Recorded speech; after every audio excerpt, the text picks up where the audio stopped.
Okay, good evening, good afternoon to everyone who has joined us this afternoon. This is our second session, Developing Literacy in English through Digital Learning in Secondary Schools. My name's Helen Fairley, and I'm joining you today with my colleague George Milliken, who's Digital Development Officer, Tom Coles, who is a principal teacher of English in Portree High School up in Skye, my colleague Paul Morgan, who's my fellow SEO Literacy in English, and Julie Jameson are with us as well. We were meant to be joined by Susan Galloway, who is PT English in Jekyll High School, but unfortunately she's not able to make it this evening.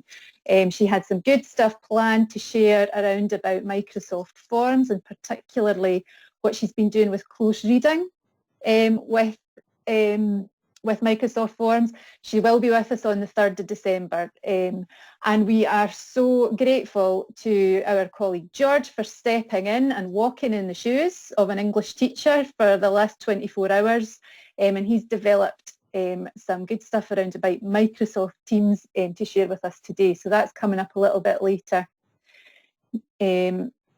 So this session, we will be looking at just practical advice from, as I said, our guest practitioners who are with us today, and how to use these platforms to support English classes. And a wee nod ahead to session 3, because session 3 is a slightly different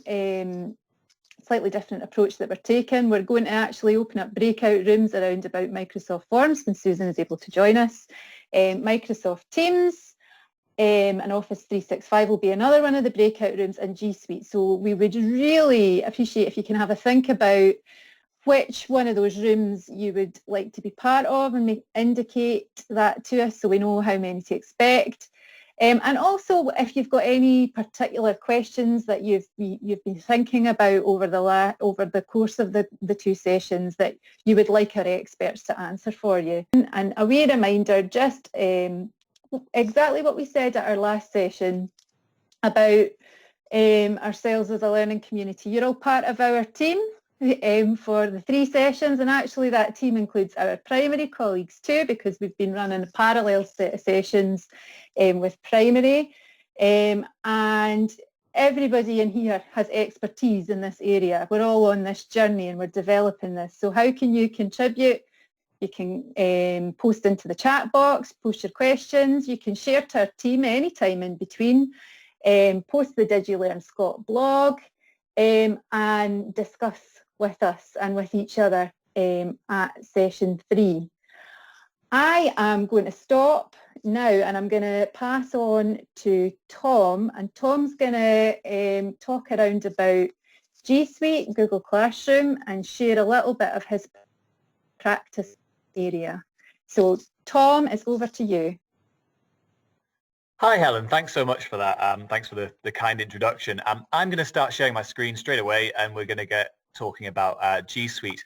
I know in the previous training you guys have been looking a lot at Microsoft Teams, and so there's a kind of a cultural shift. There isn't really a battle between Google and Microsoft. Well, maybe there is between the companies, but in terms of working within Glow, you can really use both platforms, and it seems from latest stats that in terms of what people are using with kids, it's a 50-50 at the moment between Teams and G Suite and Google Classroom. So I'm going to be talking about developing literacy and English through digital learning, and I am going to be focusing on G Suite for a very obvious reason, in that it's one of my jobs. So yes, I am a teacher up in Skye in Portree. I'm a bog standard high school English teacher. I was promoted there by Helen. I'm not a PT. Maybe aspirationally. But 5 days a week I'm teaching English and using things like G Suite in the classroom. 1 day a week I am the Education Scotland product owner for G Suite in Glow. It's a big title, but basically my job is to support people using G Suite in classrooms in Scotland, not just English teachers. A few other things. I'm also a G Suite educator and coach. that basically means I've done a few online courses and to try and support people. I've been working with Google Classroom for 5 years since it's been available with us up here in Highland. But I'm also the SATE webinar coordinator. SATE is the Scottish Association for Teachers of English. You might have seen some of our webinars over the past few months. You should check them out on the YouTube site. I'm also on Twitter as Mr. Tom Coles. Okay, so really quickly, what am I going to talk about today? So I'm unfortunately going to start with a little bit of theory or jargon about online learning. I'm going to show you how to create a Google Classroom. I'm going to show you how to add pupils to a Google Classroom. I'm going to show you how to create an assignment, receive one from a test pupil, an imaginary pupil I've created for this, and how to go through the marking and returning work process, and basically how to use Google Classroom in different ways. So from quite a sort of basic way to a more advanced way. And that is the lights going off in my classroom to save energy. So if you see me doing star jumps, that is exactly what I'm doing, turning the lights back on. Apologies for that, right? That should sort things out. It's not in darkness anymore. Okay, so really quickly, the things I've learned from online learning and working with platforms like Microsoft Teams and Google Classroom is that it's not fundamentally different from the sorts of things we should do in class anyway, or we are doing in class anyway. So when you're setting up a task online, these are some of the things that over my time using Google Classroom I've kind of thought are important. So the first one is clarity. Really don't think and don't believe that kids sort of are native digital users, that they're going to understand everything better than you. They will find ways to get it wrong. They will find ways to make mistakes. They will find ways to say, you know, the internet ate my homework rather than the dog ate my homework. So clarity is really important. So really the kids know what they're doing and they don't find it too tricky. So we're going to show you how to do this, how to name tasks clearly, have due dates, explain tasks both in person when you've got them in front of you or maybe as a recording, but also in written format, and the use of color. One of the great things I like about G Suite and online learning is that you don't have to pay for color. It isn't more expensive to put color on stuff than it is to have it in black and white. So you're not going to get that massive photocopying bill. It's exactly the same cost. The next principle I would go for is brevity. Screen time is not always a positive. And so if you can keep a task short, it allows students to take breaks, it allows students to do things in bite-sized chunks, and really make sure they're not spending, you know, more than 20, 30 minutes at a computer at a time. So chunk down tasks, keep them simple, and actually tell the students, think to yourself and tell the students, how long do you think this task is going to take? So if you ask them to do a piece of extended writing, you know, do you want them to spend 2 hours on an essay, or do you want them to spend 45 minutes in preparation for National 5 or something like that? So tell them how long you think a task should take them, because some students will go above and beyond if they're doing things at home, etc. Be consistent. So I think it's really important online to set the same sort of tasks, the same sort of work on standardized days. So, you know, you might do UAE on a Monday and then you might do creative writing on a Friday, that sort of stuff. And give similar amounts of time for similar tasks. So, you know, they don't want a big surprise that an essay is something going to take them 4 hours rather than 40 minutes.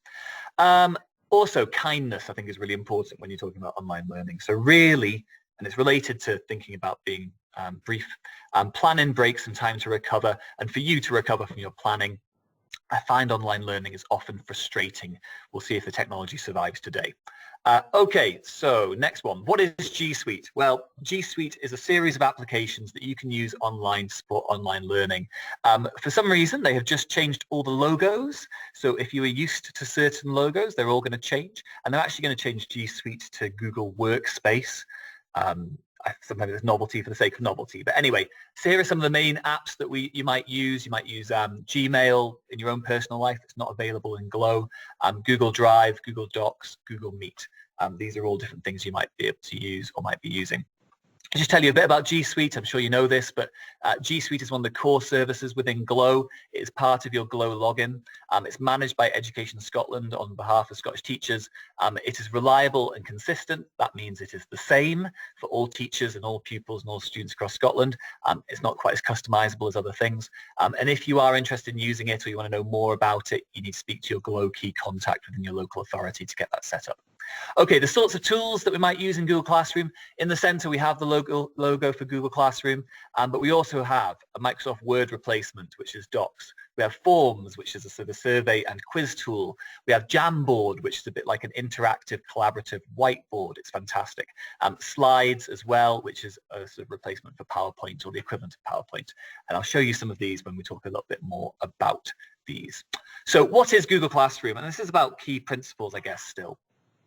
Microsoft Teams does exactly the same job, but Google Classroom is what's referred to as an online learning environment. It can be used to assign work, collect work, and to mark work. It allows you to organize your topics and monitor the achievement of your pupils and basically have they done their homework. Some people describe it as the pivot that integrates all the different G Suite services. Google Classroom can be your classroom. It's a digital representation that mirrors and complements your real classroom. So we'll talk a little bit about the different ways in which that can be achieved if you wanted it to. So really, there are these three main models that I see people using Google Classroom. It can just be a blog replacement. It can be a place where you put example essays, resources, provide links to different things, maybe make an announcement about deadlines. Maybe you used to use a blog and ask kids to comment on the blog. It could be used for that. However, if you're going to use it in a more developed way, it's more of a homework manager. So you're scheduling tasks that are going to be completed outside the classroom.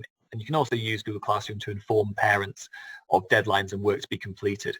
That's maybe a little bit more advanced than just a place where you're publishing towards the students. But really, what Google think it should be, and it doesn't have to be this, but is a sort of online environment. So setting tasks inside and outside of class, collecting work and marking work, promoting collaboration, so getting kids to work together on stuff, and even carrying out assessment. Now, you don't have to go to that level on things, but we found that especially in our school, now that we're having to socially distance, we're not allowed to hand out pieces of paper and take them in the same way. We've got to quarantine them. It's actually great to be able to do things digitally in class. Coronavirus can't make its way through the computer to me or from me to the students. So if they hand it in digitally, it means that I can respond to them a lot quicker. I don't have to quarantine the work for 3 days either side of marking it. So it means I can do my marking quicker, which obviously I love. Okay, that was the jargon and that was the theory. I am going to show you now how to create a Google Classroom. I'm also going to check how much time we have left. 10 minutes is not a lot of time. So what does Google Classroom look like and how do you get there? So once you're logged into Glow, and I'm not going to go through that too much, you can simply go to classroom.google.com, type that into the bar there, and you will get a list of all your Google Classrooms, which I already had loaded up there. If you have a look through, each of these is a different classroom, and this is my account that I use all the time for school. You can see I've got it organized S1, S2, S3, S4, my higher class, my advanced higher class, my tutor class, all different sorts of things. For the purposes of this demonstration, I've created a test class, but simply if you wanted to create a class, you click create or join a class, create class, you give it a name, etc. You'd invite students, but I've already done that to show you. So I'm going to go into my classroom here, and you can see this as the kind of front page of your class, and it has this stream going down it. And this stream is just chronologically ordered with the latest thing first in terms of assignments that you've set up. I actually think the most powerful way to view your classroom is just always being in this button, this section, which is the classwork section. And you can see I've got different topics, and I've copied these over from other classes I've been running. So this is my 4th year's class. One of the tasks I've given them on Shakespeare, on Macbeth. I've got a collaborative task that we might get onto today. This is my higher class, the Scottish text on Jekyll and Hyde, and some close reading tasks from 4th year and 2nd year, which I'm going to show you in a bit. Basically, the classroom, it's quite neat and tidy. You've got these different tabs at the top, and they are different sections. So the stream, which has everything in order, classwork, where everything's organized by topic, but then these other 2 tabs that you'll use when you're setting up your class and maybe when you're looking at other things. But people. Now, people is really simple. There are teachers, that's me, Mr. Coles. There are students, here is this test pupil. If you want to add some more, you add them, you put in their email address, whatever their email address is, it would pop up. However, this tab is really powerful, the marks tab, and actually that's going to be discussed in reference to Teams a bit later, but you can see basically, here's my pupil, here are their tasks, here are their marks, and I've already marked one as an example. They got 99 out of 100 for that one. Let's have a look at different types of classwork then really quickly and the sorts of tasks that I think are really good in the English classroom. The first one I'm going to look at is one of these Jekyll and Hyde tasks. So I've actually been with my higher class. We started it during lockdown. They've been given some work to do on every single chapter of Jekyll and Hyde as we've gone through the novel. And this is chapter 7, a very short chapter, a nice short chapter I've described it as. And if I click view assignment here, I get a more detailed view of everything. So here are the different resources in instructions. You know, I actually haven't given very good instructions here. I've just said it's very short. And here's 2 pieces of work. This button here, I'm not going to show you how to set up an assignment, but this button allows me to edit it, which is very similar to when you're setting it up. It looks exactly the same. I know I'm going quickly, but I know I don't have too much time. The title, a little bit of instructions, and then 2 different resources. One of these is a Google Doc of the entire novel of Jekyll and Hyde. And we've been using this while I've been teaching as a place for comments and annotation. And I've been getting the kids in this Google Doc. It's like a Word doc. And I've been going through and we've been putting comments on and highlights of different things and keywords and word choice and all that stuff in English from this section of Jekyll and Hyde. And it's great because it's become a kind of resource for the whole class on Jekyll and Hyde, with comments here that I've left on different techniques like personification, etc., themes, hiding. The kids love the puns anyway. And it's really great. Obviously, you probably shouldn't do this if you are looking at something that's still within copyright, but luckily Jekyll and Hyde is pretty old. Right, I'll close that. And for example, if they're doing chapter 7, here's some work on chapter 7. Now, what I've done is I've taken some notes that were produced years and years and years ago on Jekyll and Hyde that were hanging around the department, and I've digitized them. So this is basically a Word document. And what I've done is I've created some tasks for them to do by giving them tables. And each of the kids will get a copy of this as a little synopsis at the top. It has some nice easy vocabulary questions where you have to put in the definitions and use each of these words in a sentence. And the way I do it when I'm designing one of these types of tasks, which I see as a kind of short response task, a kind of standard comprehension questions, question and answer task, is I always use tables for them to type in, a bit like you'd use tables in Word, and I always color them using the little bucket in orange. And my kids know that if they see orange, they have to put something there. They have to answer something there. And if we go down this, right, we go down to some understanding questions. Why in this chapter are the characters Utterson and Enfield at the door? What does Utterson say his reaction was to meeting Hyde? Put it into your own words or use a quotation. I've then got some quotes for them to analyze, some analysis, and then I've got some analysis and evaluation questions.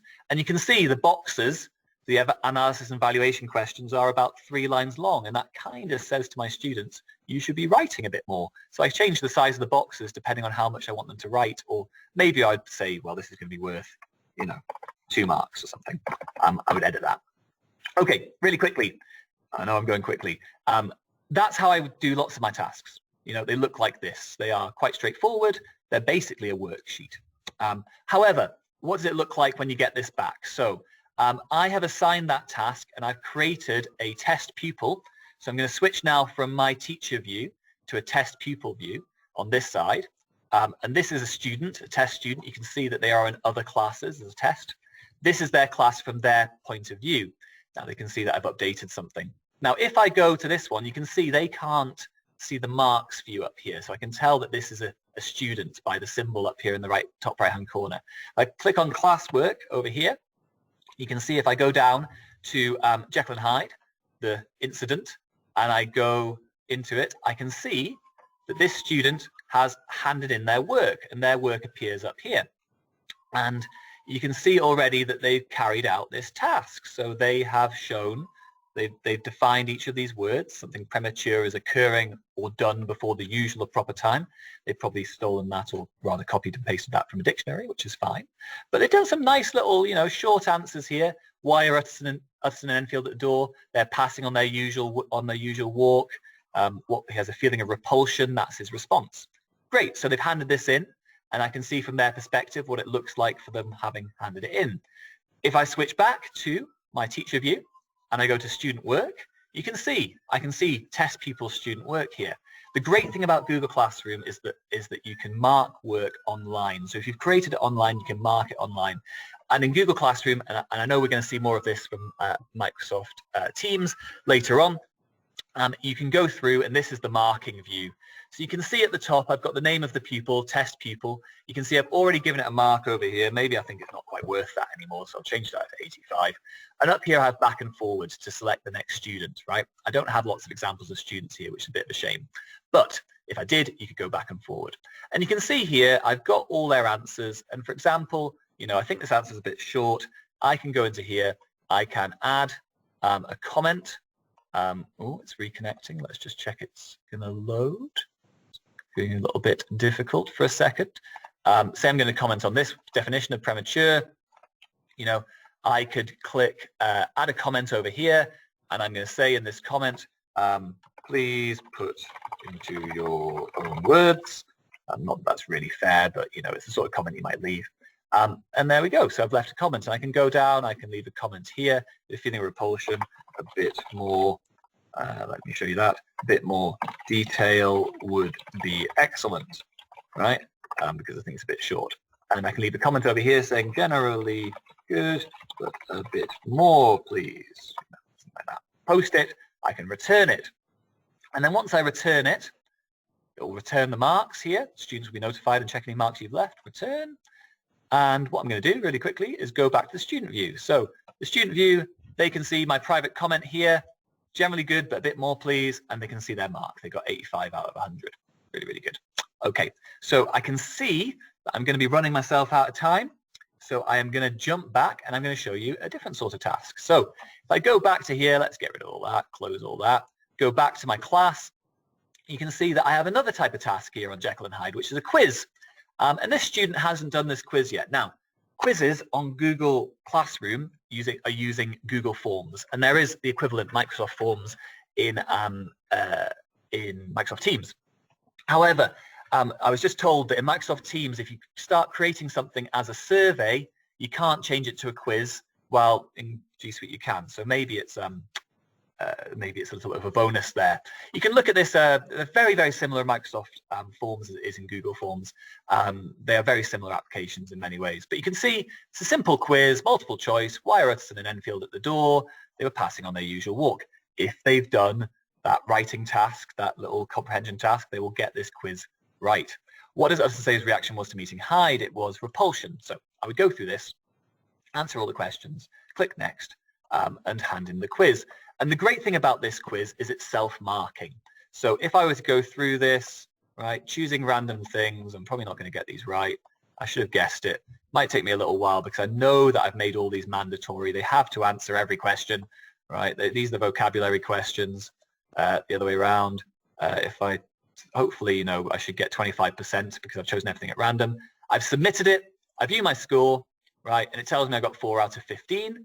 And it lets me see the questions I've got right in green, and it shows me the questions I've got wrong in red, right? Well, I'm not surprised I got those wrong. So it's really good for a bit of, formative assessment. Once you set it up, with all the questions being marked in the quiz, it does it all automatically. Let me just show you really quickly what this looks like from the teacher's point of view. So forms.google.com.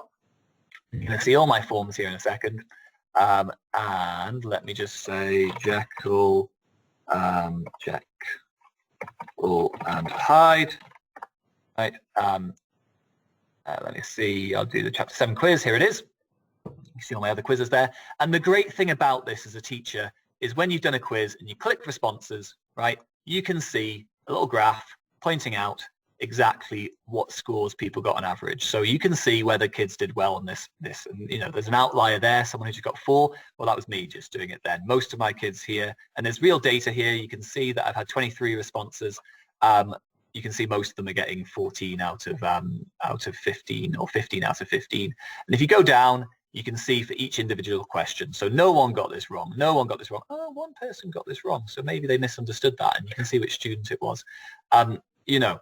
Most of them are getting this right. This one's a bit trickier, right? What happened to Jekyll as Utterson and Enfield are talking with him? He drops dead. Well, he's still alive at towards the end of the novel, so it can't be that. His face has transformed. Might be reteaching. Here we go. Here's a different one. Why does Utterson say, God forgive us? They're so shocked by the horror of seeing Jekyll. They wish they'd gone to see him earlier. Maybe I've mistaught that and I have to sort of go back to that, This one again is tricky. What does Enfield discover about Hyde's rooms that he didn't know? They belong to his farm. Then he set on fire. They're a lab. Well, no, they're connected to Jekyll's house. So you might have to go through and check why it is that your students are making mistakes on some of these. But generally this is answered well. Thoroughfare, a minor road, an alley, a main road. Well, it's an old-fashioned word. I don't blame them for that. So that's two things. That was Google Docs showing you how to do some kind of comprehension questions. This one's more of doing a quiz. It's a slightly different sort of activity. Different sorts of quizzes can look slightly different. So for example, here's another Google Forms aimed at BGE. Again, this has been taken from extracts from Danny the Champion of the World. Some people might recognize the book this has been taken from. But here's the extract. Which phrase from paragraph 1 shows Danny finds his life interesting? And then they have to choose the word that they think it is, right? Okay. Again, from the same passage, Danny described his father as Sparky. Which word means the same as Sparky, right? You've got to think about it. This is more aimed at sort of second year, third year, maybe first year. Again, this is self-marking. So once they've done this, they get a mark. And if you build up a bank of these, you can use them for different activities. Especially it was really useful during lockdown because they could do this at their own pace. They didn't need me in front of them telling them what to do. They were self-marking. They got an immediate response, and they can see what they've got right and what they've got wrong. Okay, I'll leave there really quickly.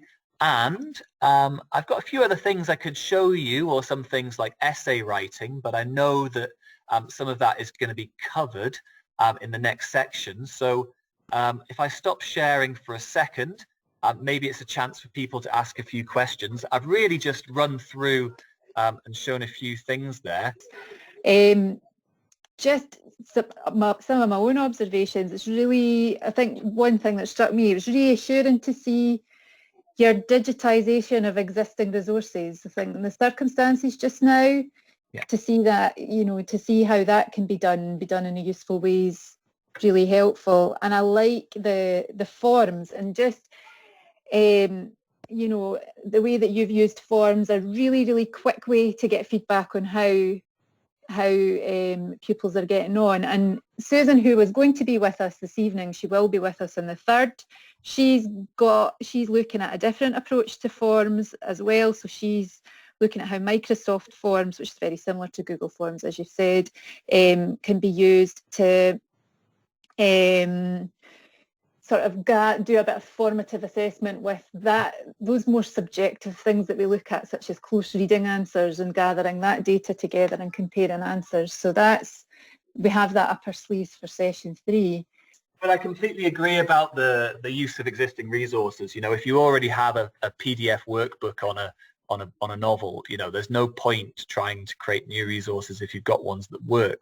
What it's all about is taking resources that already work and turning them into a digital format, because fundamentally, though everything looks fancy and new, it's the same as we've always been doing. It's a bit of reading, a bit of writing, a bit of talking and listening. I can see a wee comment coming in. Hang on a second.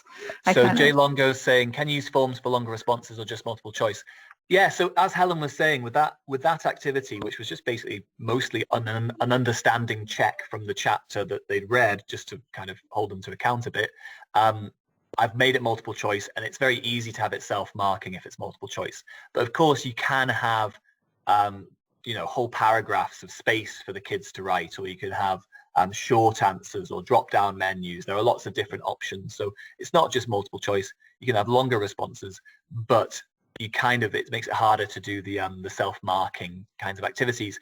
And I think that's exactly what is going to be talked about at the next session, how you could use Microsoft Forms to do something very similar, but you would have lots of answers that would probably be completely different from each other. Susan's going to talk more about that kind of use of it. But you can do exactly the same thing in Google Forms. It's just, I quite like the self-marking feature. And if you want it self-marking, you kind of got to close down the options for the kids, otherwise it becomes difficult. Thanks so much. And it is down to what your purpose is, isn't it, with all of that. I'm going to now move us on, and George is going to take over. He's going to look at Microsoft, some features of Microsoft Teams with us, and particularly assignments. And Tom did a bit on feedback within what he was talking about. We've got more in this next section about feedback. And again, George has stepped into the shoes of an English teacher. George is a very experienced primary teacher and a development officer in our digital team. We're really grateful to him for stepping in for the rest of the session today. So over to you, George. Thank you. Oh, thank you for that. And I had to say as well, Tom, I think fantastic to cover forms that quickly. I think you could spend hours and hours talking just about the options and forms. What I have added into the chat there is on DigiLearn, we put together some guides to forms for G Suite and for Office 365, if there's maybe some more of those options, to have a look at those links. What I've done is within my team, so it's set up as a class team, which gives me the teacher admin rights that I might not get in, for example, the team that we're in just now, which is set up for staff to share. So because it is set up as a class, some of the extra features I get include assignments.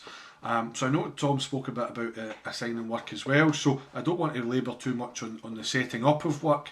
But what's really useful is if I show you this assignment that I've created. So it's about writing the critical essay, a text of their own choice, and I've numbered it 1 because we're perhaps going to work on different drafts of that. I've put the instructions here.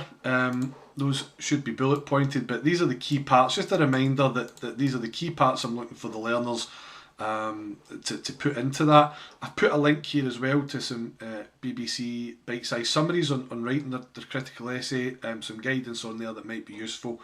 And what I've attached is I've attached 2 copies just to demonstrate the differences.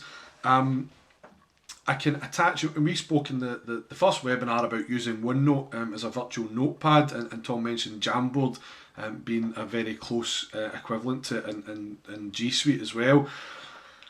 So if you are going down the path of using OneNote, what's really handy about assignments is it keeps everything in one place. So if you've got hundreds potentially of students at different ages and stages, and rather than having to go through, say, a whole year group's OneNote's trying to find the page that they want to be assessed, if you give them the OneNote page as part of an assignment, so when you create the assignment, you attach a OneNote page to it, it puts that page into their notebook in the class, and when they add anything to that, you're able to view it in the assignment here. So if I can show you that just very quickly how I've done that.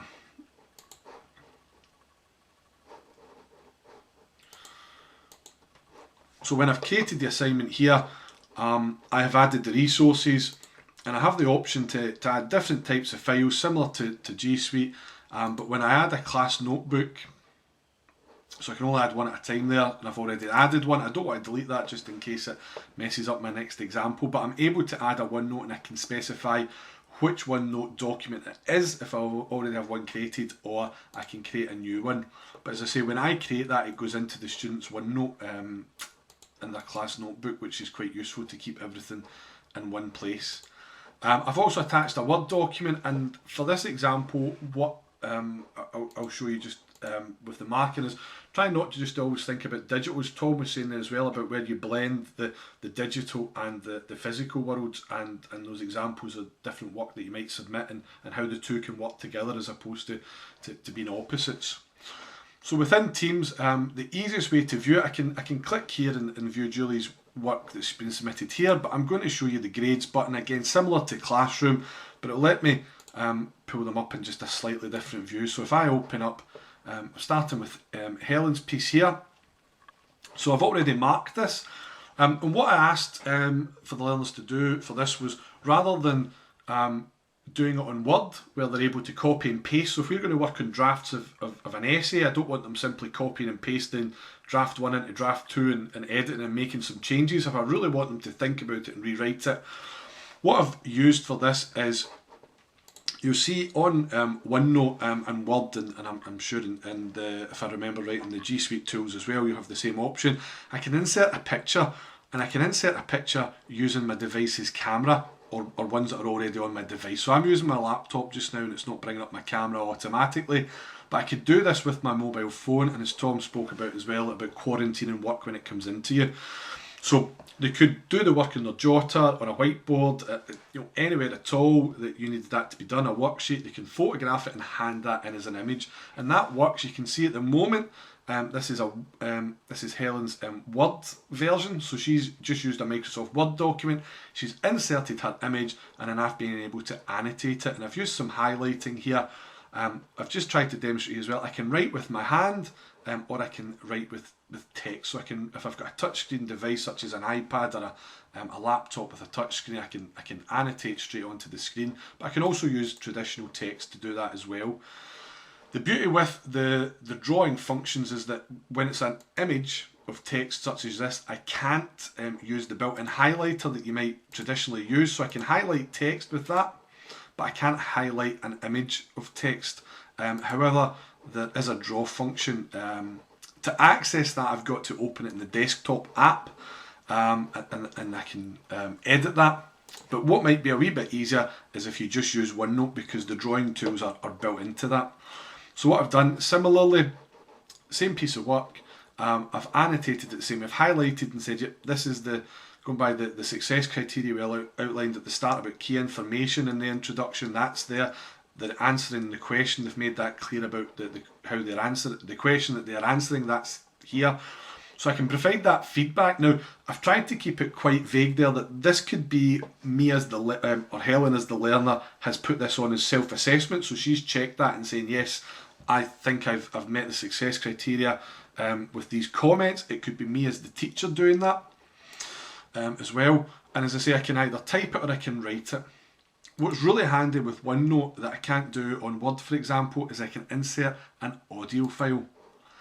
So I can simply speak to my device, which has got a microphone built in, and say, Helen, this is looking like a great start on your essay introduction here, but could you just take a wee bit more time to perhaps clarify the structure and just make that as clear as possible? I know from my own practice, I would say to learners as well, what did we speak about last week? What did I ask you to improve on last time? And they've either got to try and jog their memory or go look for that page in their jotter. And if I was giving them verbal feedback, sometimes you give them absolute gold when you're having that conversation with a learner, but that is dependent on the learner remembering it. The beauty with the audio recording is you can give them audio feedback, but they're able to go back and listen to that again and again. So that can be really useful and really powerful for the learner to be able to go back, especially if this was a piece of writing that you're going to redraft. They can listen to that feedback that's quite specific, and they can read the comments here as well. What I've also attached, and this is clear, I'll go back and show you in a wee second how I created the rubric, but I've created a rubric here, and the first part of it is key information. So it's the key information in this introduction.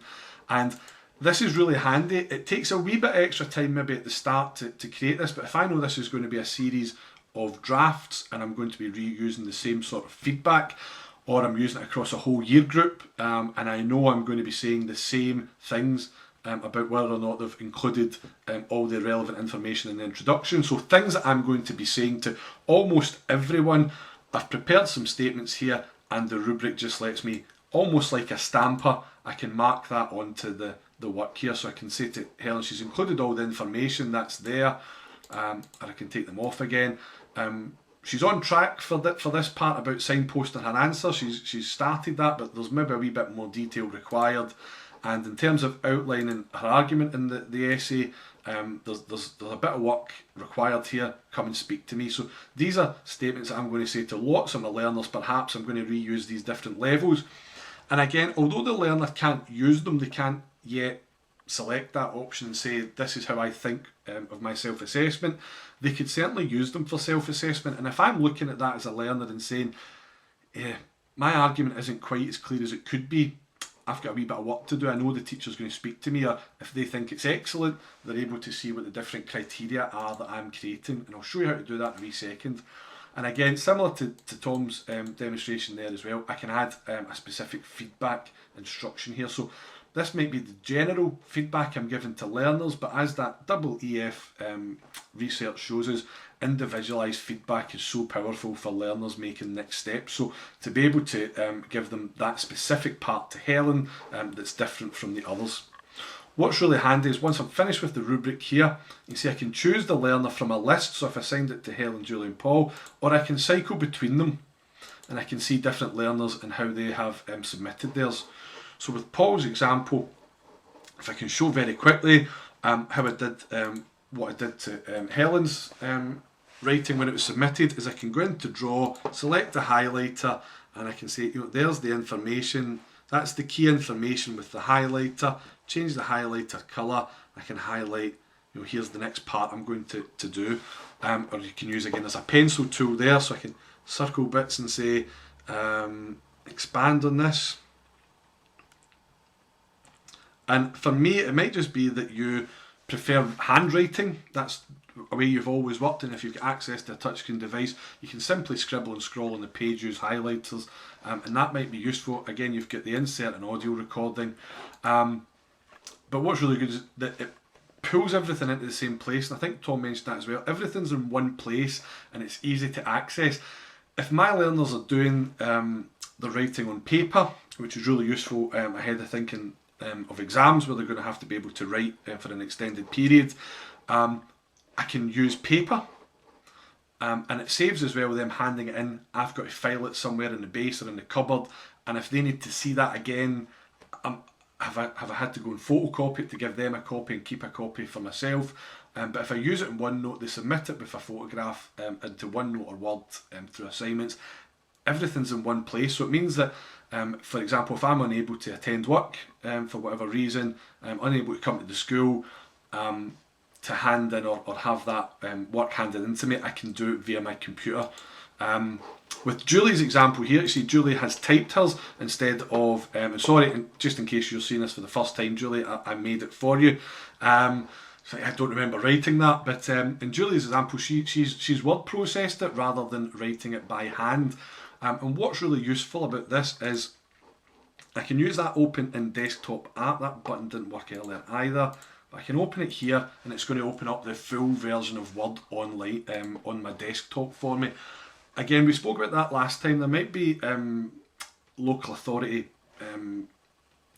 protocols in the way that might stop that happening on your school machine, but it's certainly something that you or your learners can do at home on your own devices if you've got Word downloaded.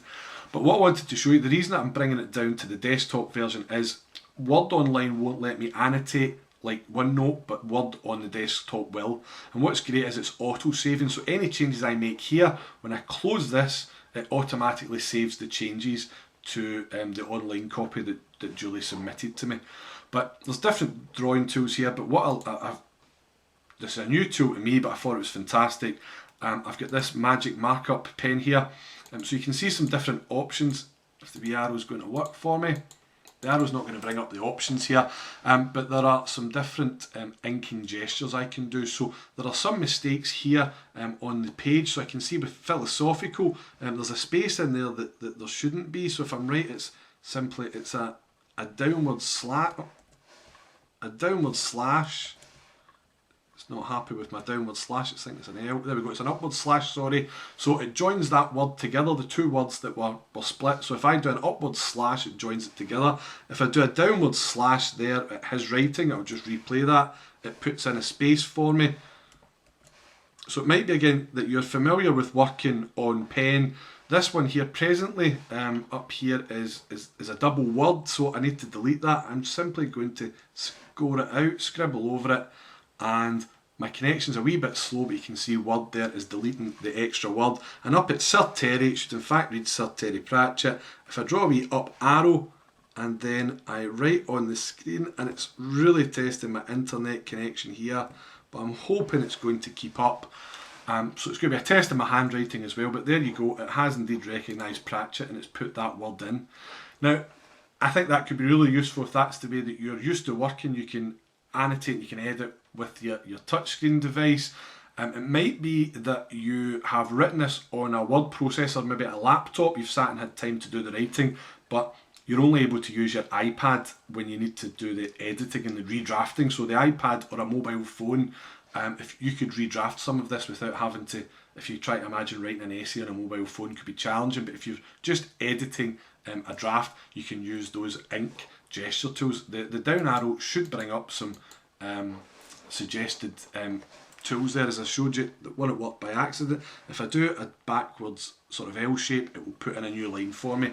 So that might just be enough to get your learners engaged. It's a different way of working, and that's going to get them to go back and redraft it because they get to use the new magic pen tool that they've not used before. If that's enough to engage them and get them to focus on redrafting, then that's a bonus in my book. It might be the device that they're using, that might be more relevant and more effective on a smaller screen or a mobile device. So it's useful to have that. But as I say, I'm able to store all of these. Any of the changes I made should have been saved. It doesn't look like my connection's held up there. But again, I'm able to annotate, and the keys for me are that it keeps everything in one place. Again, when I hand it out to my learners, it's handed out to the same place every time. When they hand it in, it's handed in the same place every time. I don't have to store it in a cupboard or a folder or a filing cabinet and dig it out again when I need evidence. It's at my fingertips online. And again, I get, as Tom was showing as well, if you've got really good resources, you're able to reuse them when they're relevant, and if you have to make tweaks and changes, that's easy enough as well. And you're able to provide that quick and easy feedback to your learners. They can see your comments on the text, and I thought that using the photo was just a slightly different way of getting learners away from word processing when we perhaps do need them to write on paper as well. But that doesn't have to be done without a digital part to it. And again, I can provide that individualised and focused feedback. What I'd like to show you just very quickly in the last minute I think I have is if I edit the assignment, and you can see again I can all the same parts, I can assign points to students, but with the rubric here, I'm going to keep it on in fact, but this is the way I create the rubric. It lets me, down the left hand side I can create the different criteria and then the different levels within the criteria going across the top. So when I actually open it up to edit, I get 4 boxes. I get a column down the left, and then I get starts off I think with 3 columns for each level, but you could add in 4, 5, 6, you could have as many different levels of differentiated feedback as required. But again, if I'm going to be writing these types of comments on half, if I'm going to write this comment here on half of my papers, then taking it 5 minutes at the start to create a rubric saves me having to write that over and over and over again, or very similar wording to it. And it also makes it clear to the learners when they get the assignment out, they can have a look and see, this is my expectation, this is what excellent work will look like, this is how I know I've done this task well, or if I'm getting this task then I know I need to go and speak to the teacher about it. We also spoke as well in the planning for this that perhaps you want to do that with your learners in the class. So as you're creating the assignment and you say we're going to be writing this critical essay on a text of your choice, how are we going to know that you've done that well? So if I remove the rubric from that, there's my rubric button gone. It's not going to, I'm going to have to save it and come back to it. But you could create the rubric as you go with the learners so that they are co-creating that success criteria, and again engaging them in that is going to help them engage with the learning. So that's just the add rubric screen here. You can see I can reuse ones I've already made, or I can start a new one, and that's just what the screen looks like. Title, description, whether you've got points or not, your criteria and the different bands within that criteria, add a new one, copy, delete. I hope that's helpful, and that's something that you would find relative to working with your learners. I'm going to stop sharing my screen just now and pass back to Helen. I don't know if there's any questions about that or any comments. Thank you so much for that input, George. I think along with Tom, it's been really, really informative. And as I'm talking, people might be typing questions into the chat box, so we'll just keep an eye on it and I'll keep chatting while they're doing that.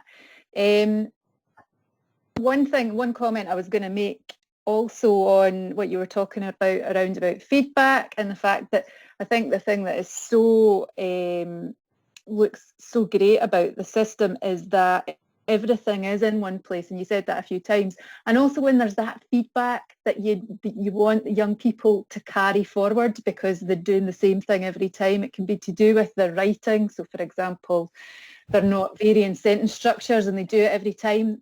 It's so easy to carry that through and reference that from one piece to the next, or if it's reading and they're not expanding upon their analysis, for them to just continually see that. Sometimes you need to say a thing more than once for it to really, really sink in and for them to master it. So I thought that was worth commenting on as well. So I think we can safely bring our session to a close. Can I just say really quickly, Helen, if anyone would like any more specific training on stuff to do with G Suite, or they have any questions about it or using it in their authority, then please do get in contact with me. I've posted my slides up into the chat. And that's got my email address and my Twitter handle in it, and any of those ways are good ways to get in contact with me. Thank you so much for that. That's really helpful. And thanks to both of you for offering such practical advice in a very potted version, but I think you got some really useful stuff over, and I think that people will have found that very beneficial. So I'm going to stop talking now, and I think it's time to say good night and have a lovely, lovely evening, everyone.